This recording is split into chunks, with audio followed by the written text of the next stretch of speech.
Imaginen una tierra donde la lluvia casi no existe, donde el desierto domina el paisaje y el mar golpea sin tregua la costa. Un lugar que, a simple vista, parecería incapaz de sostener una gran civilización.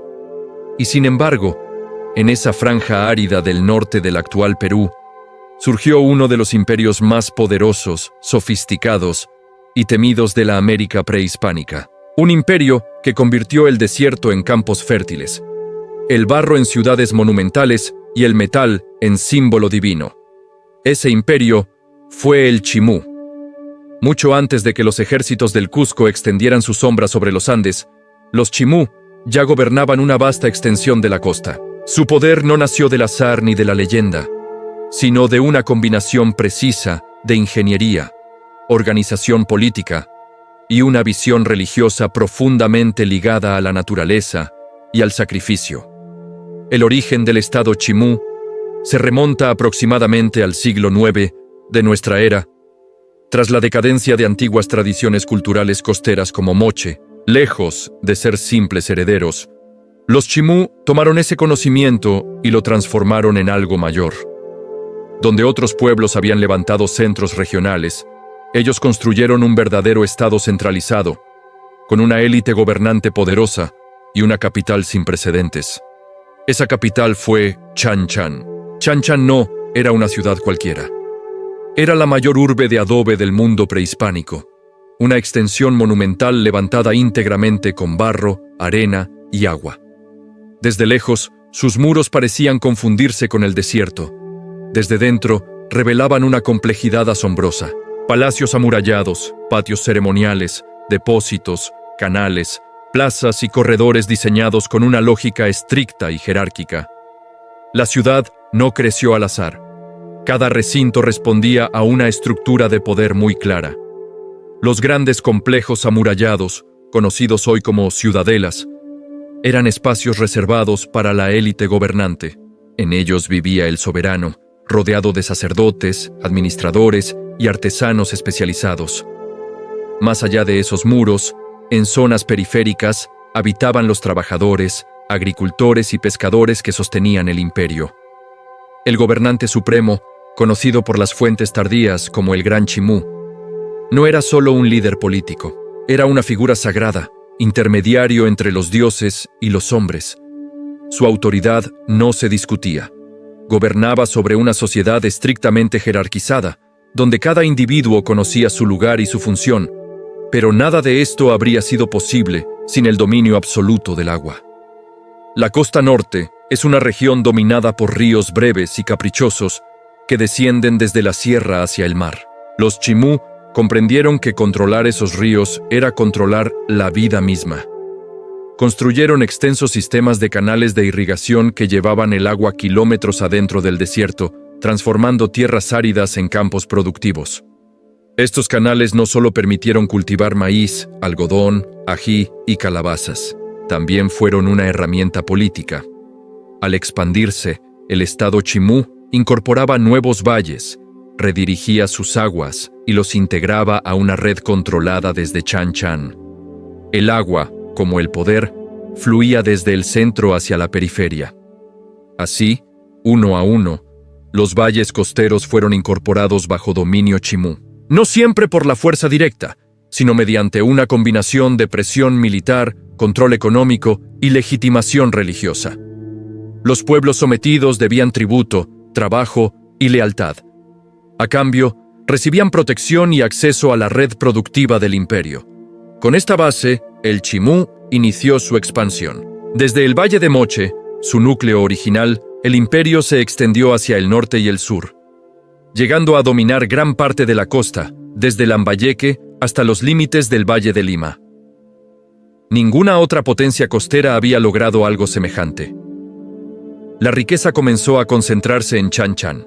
El oro y la plata, extraídos de regiones lejanas o recibidos como tributo, adquirieron un valor que iba más allá de lo material. Para los Chimú, los metales brillantes no representaban simple riqueza. Eran sustancias sagradas, vinculadas al sol, a la luna y a las fuerzas sobrenaturales que regían el universo. Los artesanos chimú alcanzaron un nivel técnico extraordinario. Dominaban la fundición, el martillado, el repujado y la aleación de metales. Creaban máscaras, orejeras, pectorales, cuchillos ceremoniales y objetos rituales de una delicadeza impresionante. Muchos de estos objetos no estaban destinados al uso cotidiano, sino al ámbito ceremonial y funerario. La opulencia del Estado no se exhibía solo para impresionar a otros pueblos. Era una demostración tangible del favor divino. Un imperio rico era un imperio bendecido, y mantener ese equilibrio entre el mundo humano y el mundo sagrado era una obsesión constante. Porque el universo chimú no era benigno. El mar, fuente de alimento y comercio, también era una fuerza temida. El clima podía cambiar de forma brutal. Lluvias devastadoras, sequías prolongadas, inundaciones repentinas. Los chimú sabían que su prosperidad pendía de un hilo invisible y que los dioses debían ser complacidos.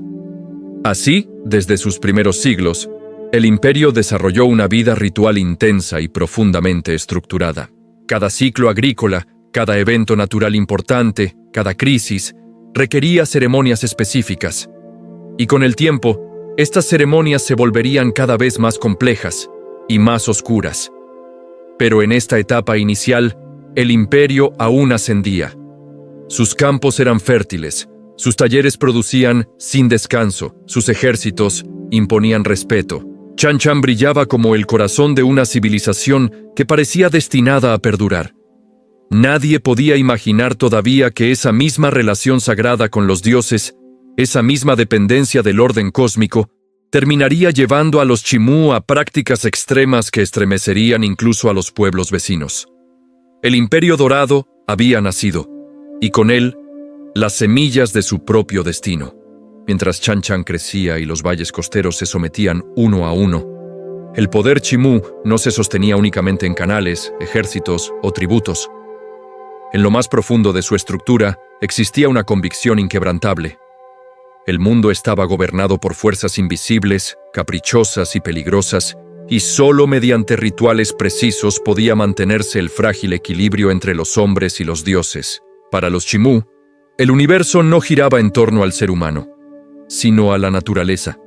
El mar, la luna, la tierra y los fenómenos climáticos eran entidades vivas, con voluntad propia. Entre todas ellas, la luna ocupaba un lugar central. A diferencia de otros pueblos andinos que veneraban al sol, los chimú temían y respetaban a la luna como la fuerza dominante del cielo nocturno, reguladora de las mareas, las lluvias y los ciclos agrícolas. El gobernante chimú y la élite sacerdotal se presentaban como los únicos capaces de interpretar la voluntad de estas deidades. Cada decisión importante del Estado, desde la expansión territorial hasta la redistribución del agua, estaba acompañada por ceremonias cuidadosamente planificadas. El oro y la plata eran esenciales en estos rituales. Su brillo no era ornamental, representaba la manifestación material de lo sagrado. Los objetos metálicos se ofrecían a los dioses como intermediarios, capaces de transmitir mensajes, súplicas y promesas. En las ceremonias más solemnes, los sacerdotes vestían atuendos cargados de placas doradas, máscaras y ornamentos que transformaban al ritual en una experiencia visual imponente. Los templos y patios ceremoniales de Chan Chan estaban diseñados para este propósito. Muros decorados con relieves de peces, aves marinas y olas recordaban constantemente la dependencia del imperio respecto al mar. Las procesiones avanzaban lentamente por corredores estrechos, generando una atmósfera de solemnidad y temor reverente. Pero cuando las ofrendas materiales ya no parecían suficientes, el Estado recurría a lo más valioso que podía entregar: la vida humana. El sacrificio no era un acto impulsivo ni caótico. Estaba profundamente reglamentado. Cada víctima cumplía un rol simbólico dentro del ritual. Adultos, niños e incluso infantes podían ser seleccionados según la naturaleza de la crisis que se buscaba resolver. Se creía que ciertas ofrendas eran más efectivas para apaciguar a los dioses cuando el equilibrio del mundo estaba gravemente amenazado. Durante décadas, estos sacrificios fueron conocidos solo por referencias fragmentarias y hallazgos aislados. Sin embargo, en tiempos recientes, la arqueología reveló una verdad aún más perturbadora.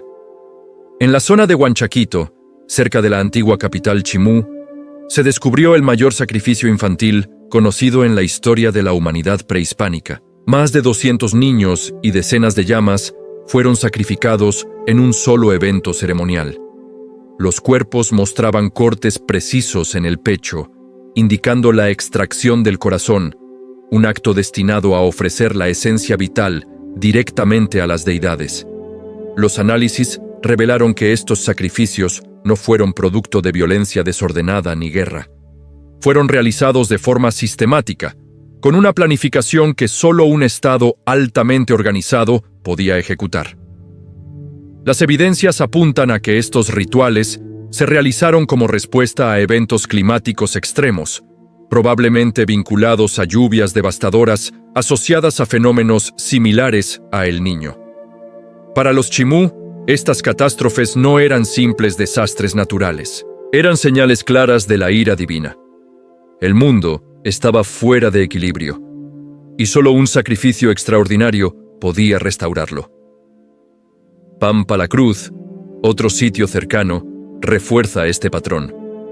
Allí también se hallaron restos de sacrificios humanos, cuidadosamente dispuestos, con claras marcas rituales. Los contextos arqueológicos muestran que estos actos no eran excepcionales, sino parte de una cosmovisión donde la supervivencia colectiva justificaba el sacrificio extremo. Lejos de debilitar al Estado, estas prácticas reforzaban el poder de la élite gobernante. El mensaje era claro. Solo el Gran Chimú y sus sacerdotes tenían la autoridad para comunicarse con los dioses y proteger al pueblo de la destrucción. La obediencia no era solo política, era sagrada. Este sistema generó una cohesión social profunda, pero también un miedo constante. Cada temblor, cada tormenta inesperada, cada fracaso agrícola podía ser interpretado como un presagio de sacrificios aún mayores. Mientras tanto, el imperio seguía prosperando. Los talleres producían textiles finamente decorados, cerámicas de tonos oscuros y diseños sobrios, y objetos rituales destinados tanto a la vida ceremonial como al mundo funerario. Las redes comerciales llevaban productos Chimú a regiones lejanas, consolidando su influencia más allá de sus fronteras directas. Sin embargo, bajo la superficie de esta aparente estabilidad, se acumulaban tensiones invisibles. El clima se volvía cada vez más impredecible. La necesidad de rituales más extremos revelaba una sociedad enfrentada a fuerzas que no podía controlar del todo. El oro seguía brillando en Chan Chan. Los dioses seguían siendo invocados. La sangre seguía corriendo en los rituales sagrados, pero el equilibrio que los Chimú intentaban preservar comenzaba a resquebrajarse. Y mientras miraban al cielo buscando respuestas, una nueva amenaza avanzaba silenciosamente desde las tierras altas. Una amenaza que no creía en la luna, ni en el mar, ni en los rituales de Chan Chan. Durante décadas, el imperio Chimú alcanzó un nivel de poder que parecía inquebrantable. Desde Chan Chan se gobernaban valles enteros, se controlaban rutas comerciales y se administraban recursos que ningún otro estado costero había dominado con tal eficiencia. Era la Edad de Oro Chimú, un periodo en el que la maquinaria del imperio funcionaba con una precisión casi absoluta. La clave de este éxito fue su sistema administrativo. Los territorios conquistados no eran simplemente saqueados, eran reorganizados. Las poblaciones locales eran reubicadas, los especialistas artesanos trasladados a centros controlados por el Estado y la producción dirigida hacia las necesidades del poder central. Este sistema permitía maximizar la eficiencia y, al mismo tiempo, reducir la posibilidad de rebelión. Chan Chan se convirtió en un centro redistributivo gigantesco. Alimentos, textiles, metales y cerámicas fluían hacia la capital y luego eran repartidos según la jerarquía social y las obligaciones rituales. Nada se movía sin autorización. Nada se producía fuera del control estatal. El ejército Chimú aunque menos conocido que el incaico, era disciplinado y temido. Su función no era solo la guerra abierta, sino la intimidación constante. Fortificaciones costeras, puestos de control y guarniciones aseguraban la lealtad de los territorios sometidos. La violencia, cuando era necesaria, se ejercía de forma ejemplar. El arte alcanzó su máxima expresión en este periodo. La metalistería Chimú se volvió aún más sofisticada. Se producían objetos de gran complejidad técnica, combinando oro, plata y cobre. Los textiles, elaborados con algodón y fibras finas, mostraban patrones simbólicos relacionados con el mar, las aves y seres mitológicos. La cerámica, generalmente de tonos oscuros, mantenía un estilo austero, casi solemne, reflejo de una cosmovisión donde lo sagrado y lo cotidiano se entrelazaban. Sin embargo, este esplendor tenía un costo oculto. El control absoluto del Estado requería una enorme presión sobre la población. El trabajo obligatorio, las reubicaciones forzadas y el peso de los tributos generaban tensiones constantes. Aunque el sistema se sostenía gracias a la religión y al temor, la estabilidad dependía de que todo funcionara sin interrupciones, y el entorno natural comenzó a fallar. La costa norte estaba sujeta a ciclos climáticos extremos. Periodos prolongados de sequía podían ser seguidos por lluvias torrenciales, capaces de destruir canales, campos y viviendas. Estos eventos no solo afectaban la producción agrícola, sino que desestabilizaban la legitimidad del poder. Si los dioses estaban descontentos, la autoridad del Gran Chimú se ponía en duda. Las evidencias arqueológicas indican que, hacia las últimas décadas del imperio, estos eventos climáticos se volvieron más frecuentes y más destructivos. Los canales requerían reparaciones constantes. Algunas zonas agrícolas fueron abandonadas. La necesidad de rituales de apaciguamiento aumentó, al igual que la escala de los sacrificios. Al mismo tiempo, es probable que el imperio enfrentara crisis internas. La sucesión del poder, siempre concentrada en una élite reducida, podía generar disputas. Un gobernante débil o cuestionado era una amenaza directa a la estabilidad del Estado. Aunque las fuentes no detallan nombres ni conflictos específicos, la estructura misma del sistema hacía inevitable la tensión, mientras Chan Chan lidiaba con estas grietas internas. Una nueva potencia emergía con fuerza desde las tierras altas. El Imperio Inca, hasta entonces una potencia regional en expansión, comenzó a avanzar de forma sistemática hacia la costa. A diferencia de los Chimú, los incas contaban con un ejército masivo, altamente organizado y acostumbrado a campañas prolongadas. Su estrategia combinaba la diplomacia, el aislamiento económico y la guerra directa. Para los Chimú, el peligro no fue inmediato. Durante años, los incas parecieron una amenaza lejana, pero a medida que su dominio se extendía por los Andes, los valles costeros comenzaron a quedar atrapados entre dos mundos. El Estado Chimú, diseñado para controlar la costa, no estaba preparado para una guerra prolongada contra un imperio de montaña. Sus fortalezas, su logística y su estrategia respondían a otro tipo de conflicto. El equilibrio que durante tanto tiempo había sostenido su poder empezaba a inclinarse peligrosamente. Aún así, Chan Chan seguía siendo una ciudad colosal. Sus muros se mantenían en pie. Sus rituales continuaban. Sus gobernantes confiaban en que los dioses, como siempre, responderían a sus sacrificios. Pero esta vez, el enemigo no venía del mar ni del cielo. Venía por tierra, avanzando lentamente, cerrando rutas, cortando suministros y observando con paciencia las debilidades del Imperio Dorado. La Edad de Oro Chimú había alcanzado su punto más alto, y, como suele ocurrir, ese mismo punto marcaba el inicio de su caída. El avance del Imperio Inca no fue repentino ni caótico. Fue calculado, metódico y devastadoramente eficaz. Mientras Chan Chan seguía mirando al mar y al cielo en busca de señales divinas, el poder del Cusco ya había comenzado a rodear al Imperio Chimú desde las tierras altas. Los incas comprendieron rápidamente que enfrentar a los Chimú en una guerra frontal no era la mejor opción. En lugar de un asalto inmediato a la capital, optaron por una estrategia más sutil y peligrosa. el aislamiento. Poco a poco, fueron conquistando los valles periféricos, cortando rutas comerciales, apropiándose de fuentes de agua y debilitando la red que sostenía la economía chimú. El agua, que durante siglos había sido la base del poder chimú, se convirtió en su mayor vulnerabilidad. Al controlar los canales de irrigación y los ríos que descendían desde la sierra, los incas asfixiaron el sistema agrícola costero. Los campos dejaron de producir con regularidad. El flujo de tributos se interrumpió.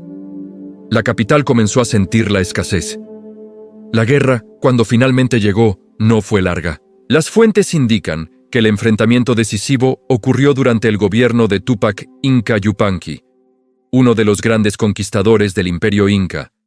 Chan Chan, pese a su tamaño y sus murallas, no estaba diseñada para resistir un asedio prolongado sin acceso pleno al agua.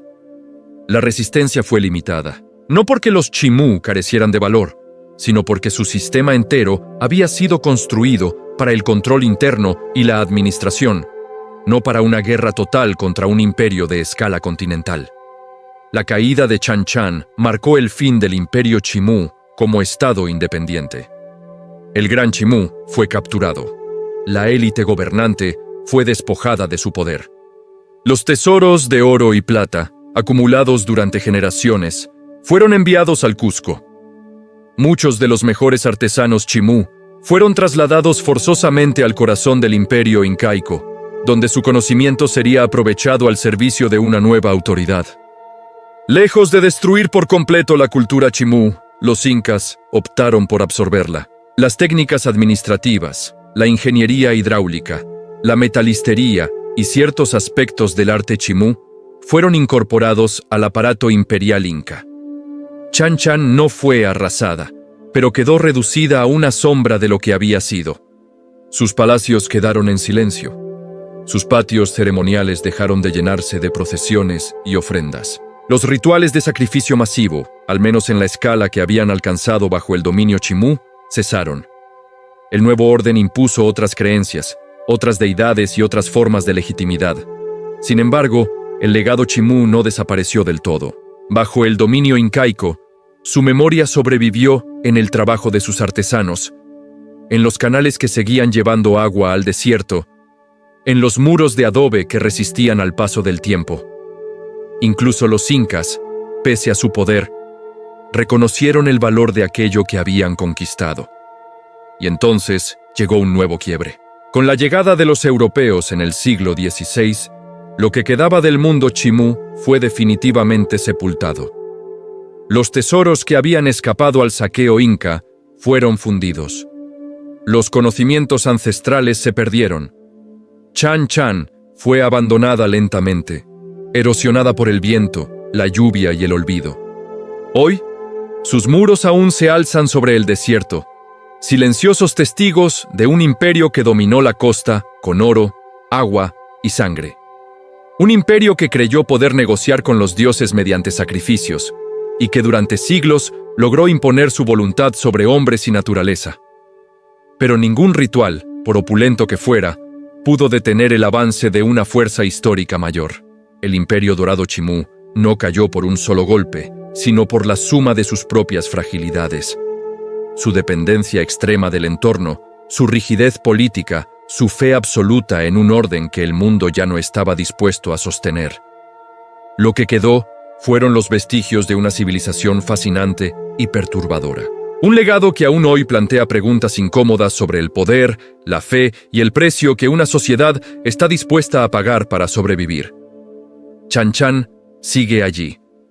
El desierto la rodea, y en el silencio de sus muros todavía parece escucharse el eco lejano de un imperio que creyó eterno.